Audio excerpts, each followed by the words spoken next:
Before Gojo was given the title of strongest in Jujutsu Kaisen, there was one man that shared that title with him, his only best friend, Suguru Geto. Jujutsu Kaisen Season 2 highlights their bromance, but since the release of the movie, you probably witnessed Gojo killing him. So, what happened to the original plot of the movie? Geto went from being Gojo's best friend to his enemy, a maniac waging a war and eventually meeting his end. Geto's character shapes all the events of Jujutsu Kaisen, so if you don't watch the full video, the story will stop making sense. It goes back to the year 2006 when the two were classmates at Tokyo Jujutsu High School. Having the cursed spirit manipulation technique made Geto one of the 4 special grade sorcerers, but he was the opposite of Gojo in nearly every way possible. Sharing the title of strongest with Gojo meant he was an equal. This parity of power led them to be best friends, almost inseparable from each other. This is because Geto alone understood Gojo. To others, Gojo was a boy whose birth shifted the balance of the Jujutsu world, leagues above all other sorcerers even when he was just a kid. In other words, he was perceived through a skewed lens of politics, power, corruption, and even love. But to Geto, Gojo was simply Satoru and provided normality into his life. Together, they stood against the Jujutsu society, and Gojo was human to at least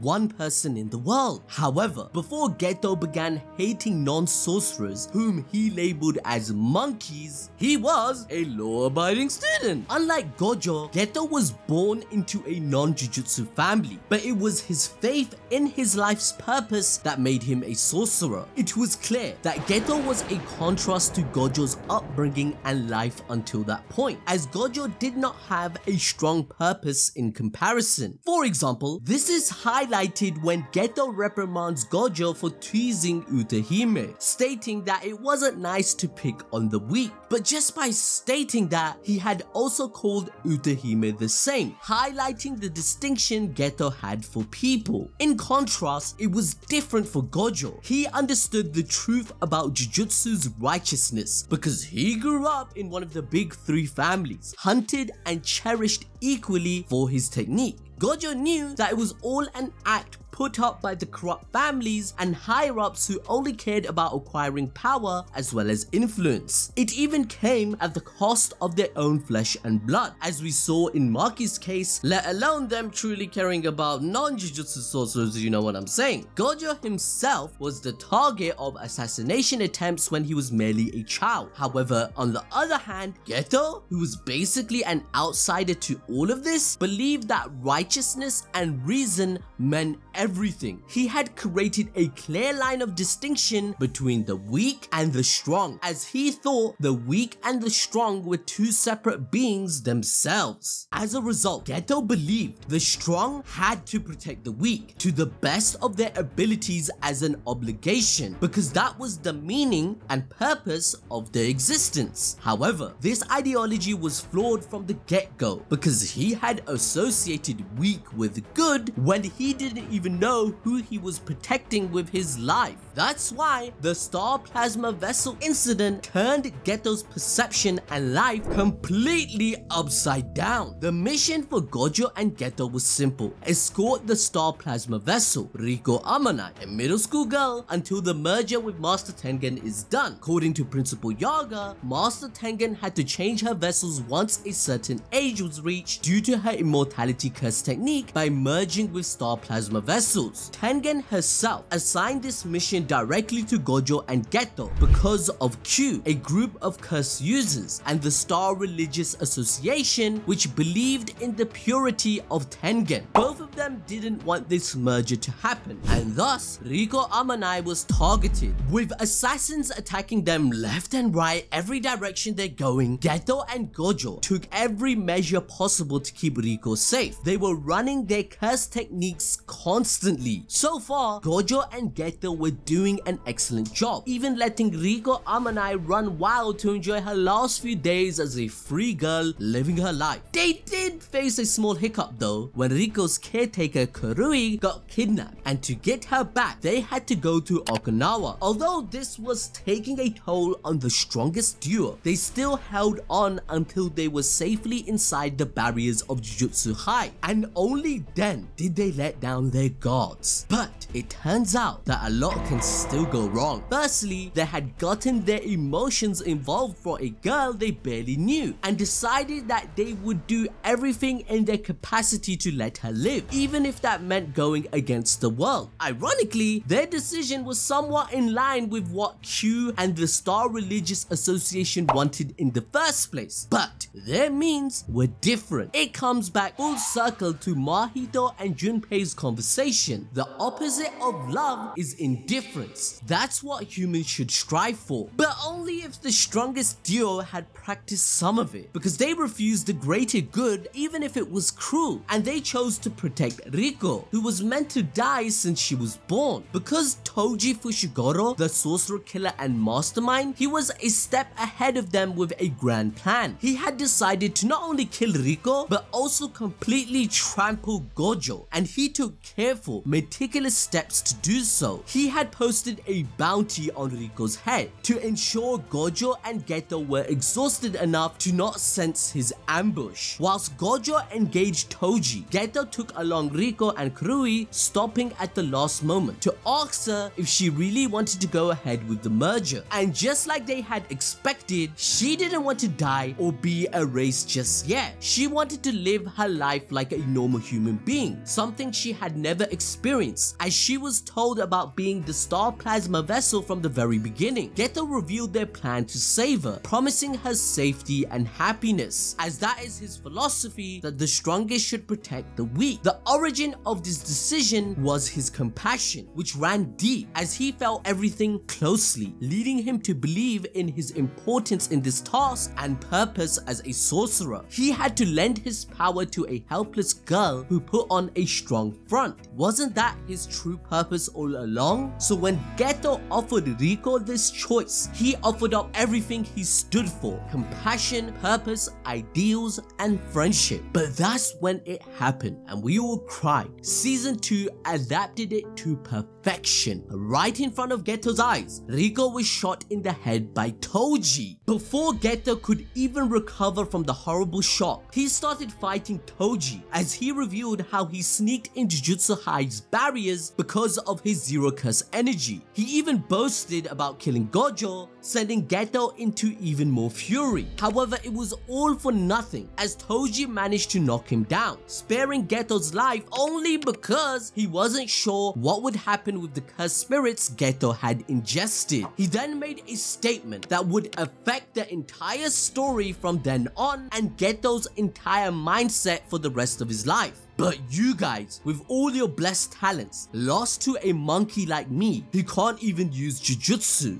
Geto and Gojo had failed their mission miserably. But Gojo, being Gojo, came back from the verge of death, awakened and enlightened with reverse curse technique. And even though he couldn't turn back what had already happened, he hunted down Toji since he had truly become the strongest. After killing him, Gojo carried the dead body of Riko, where Geto found his best friend to be unrecognizable, sensing that this event had changed something. As they stood talking, the followers of the Star religious group surrounding them broke into a loud applause. It was deafening enough that Gojo asked Geto if he wanted to kill them all, because at that moment he wouldn't feel anything. So despite being totally shocked and in disarray, Geto replied that it was pointless. They were merely followers of the group, and the actual people responsible must have already fled the scene. Gojo, as usual, criticizes his outlook, asking if there really needs to be a point to what they should do. And of course, Geto gave his automated response, stating that purpose is important, especially as Jujutsu sorcerers. However, it didn't seem like Geto himself believed it anymore. His life purpose was shattered. His mind was broken. This moment was imprinted in his mind, and his philosophy had already started breaking. It was a reminder that he had failed both his duty and his ideals. Toji came out of nowhere and blurred the lines between the weak and the strong in a flash. He was the butterfly effect that would change everything. As much as we believe Gojo is the opposite of Toji, he is also the real nemesis of Geto's philosophy. Toji is self-serving and he does not care about righteousness, and he is strong without even being a sorcerer. He is the embodiment of all that Geto had never thought of happening. A non-sorcerer coming so close to killing the strongest. A monkey had messed up everything Gojo and Geto stood for. This event affected both of them very differently, however.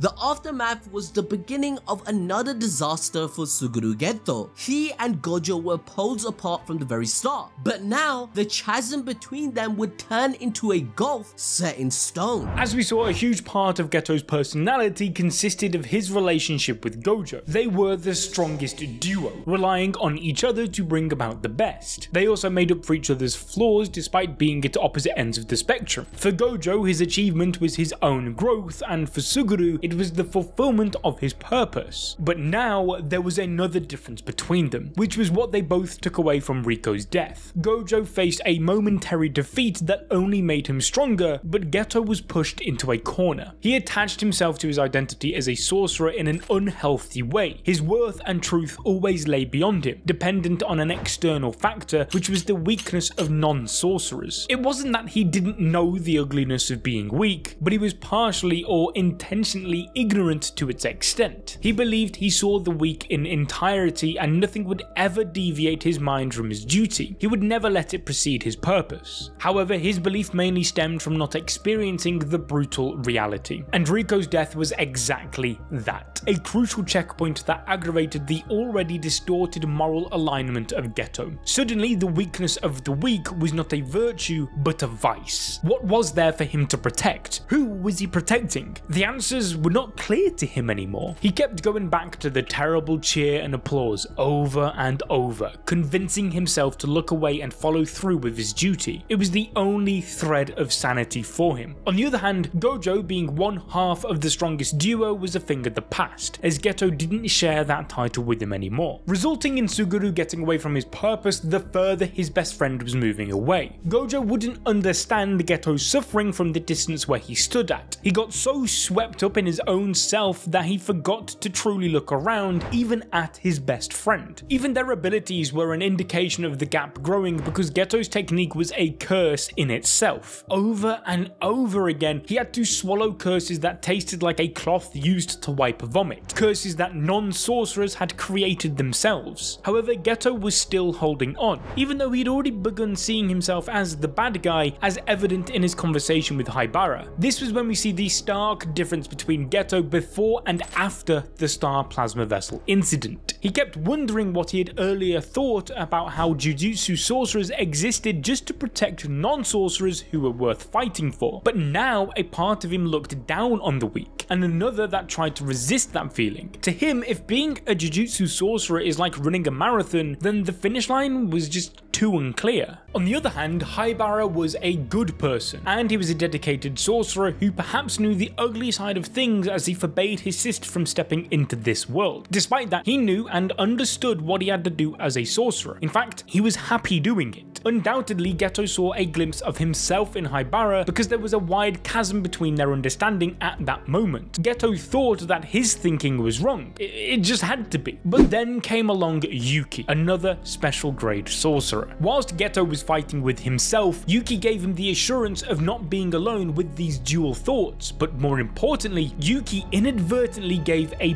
purpose to Geto's hatred for non-sorcerers. Yuki wanted to create a world where curses didn't exist in the first place, and there were two ways to go about this. 1. Eradicate cursed energy from all of humanity, or 2. Teach humans how to control it. This had a heavy implication that the easiest route to do so was just to kill every non-sorcerer, weed them out and make them adapt to a Jujutsu sorcerer-based society. In other words, forced evolution using fear and danger as catalysts, like how birds grew wings. Until that point, Geto just knew he hated those weak monkeys, but now he could see them being the very very reason sorcerers get killed day to day for no reason at all. Geto came to the conclusion that despite being strong, they had to be at the mercy of the weak in a convoluted way. However, Yuki had just given Geto a reason, a purpose for his hatred, something he would never act without. He kept Gojo from killing the Star religious group for the same reason, but now everything had changed and it was meaningful. He could protect the strong this time around without feeling the ridicule and disdain. Perhaps he even knew it would earn him hate and animosity from the Jujutsu world. After all, his goal was genocide, but all he could see was the greater good, a way to stop an illogical and unfair cycle of the strong dying for the weak.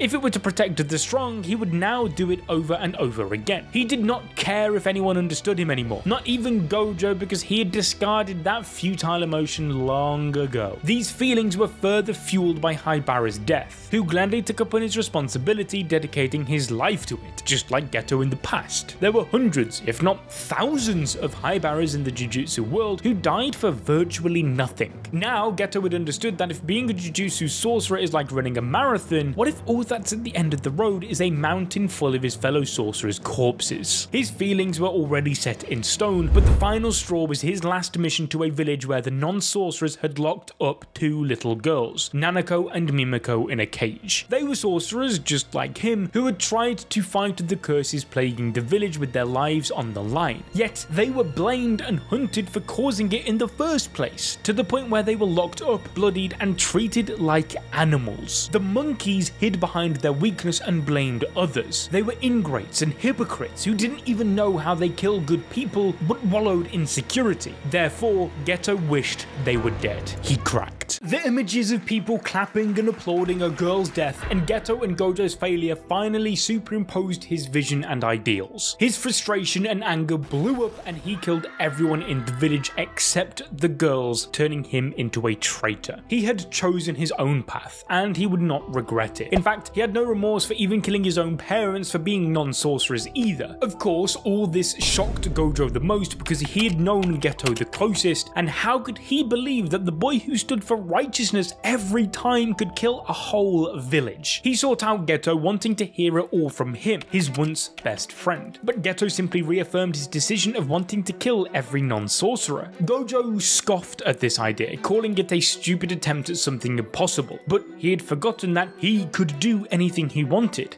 things that were impossible for others to do. He could even realize the ideal world that Geto had in mind if he just woke up one day and thought about killing everyone. And so Geto painfully asked Gojo, "Are you the strongest because you're Satoru Gojo, or are you Satoru Gojo because you're the strongest?" At this moment, Geto saw Gojo exactly like the rest of the world saw him, as someone inhumane. This messed Gojo up thoroughly because he realized that Geto had gone too far for him to save. He didn't want empathy for Gojo, nor did he hate him. It was simply their fate, how they were meant to be, picking different paths. Geto took control of the Star religious group, creating a cult to gather funds and cursed spirits whilst formulating his plan. His compassion didn't go away, but he redirected it to the strong now. He took on a new family he strove to protect, going to great lengths for them. He was still the same Geto, but his ideals had finally found an unshakable ground to rest on. Evidently, Geto's spiral was a hard lesson for all the people surrounding him. Even though it was inevitable because of his black and white mindset, it was still unfortunate. He was an incredibly kind and caring person who was emotional and sensitive more than the average, which is why he didn't deserve this ending. Gojo and Nanami further emphasized this fact for their students in the story later. Nanami wanted Yuji to remain a child and let the adults do the dirty work. He was someone who closely saw Geto's downfall and maybe didn't want another child shouldering the ugliness of this world for the worse all in his own. After all, Geto was a victim of the system to some extent as well, and it didn't end well for him. After coming to know about Yuta Akotsu and Rika, Geto decided that she was all he needed to achieve his goal. Rika was an extremely powerful cursed spirit who was also called the Queen of Curses. She was the perfect piece of the puzzle if Geto could only use her powers. And so he came up with the brilliant idea of declaring war on the Jujutsu world by the night parade of 100 demons on December 24th, all to distract everyone from his real motive. He cornered Yuta, but what he hadn't factored in was just how much Yuta would grow even whilst fighting. Geto was defeated and losing an arm, but he was still determined to have another chance where he would win. However, his destiny had already caught up to him, and and it was in the form of Satoru Gojo. If someone had to kill Geto, it just had to be him. It was the last time they shared emotions, proving that they still knew each other better than anyone else, neither hating each other even at the bitter end. In fact, even trusting one another to behave in the same manner as the past. However, in his last words too, Geto's mindset was revealed to be incredibly painful. He didn't despise everyone at Jujutsu High, but he did hate the monkeys. But living in a world like that, protecting the people he hated, he wouldn't have been able to be happy from the bottom of his heart. Compared to a life like that, this was an easy end for him. It wasn't though, because despite Gojo killing his best friend by his own hands, he didn't let Shoko dispose of the body, which is why Kenjaku, an evil sorcerer from 1,000 years ago, hijacked it for himself, formulating the plan that would end the world. Now, if you want to learn a little bit more about peak fiction like we all do, then I highly suggest clicking the video on your screen right now.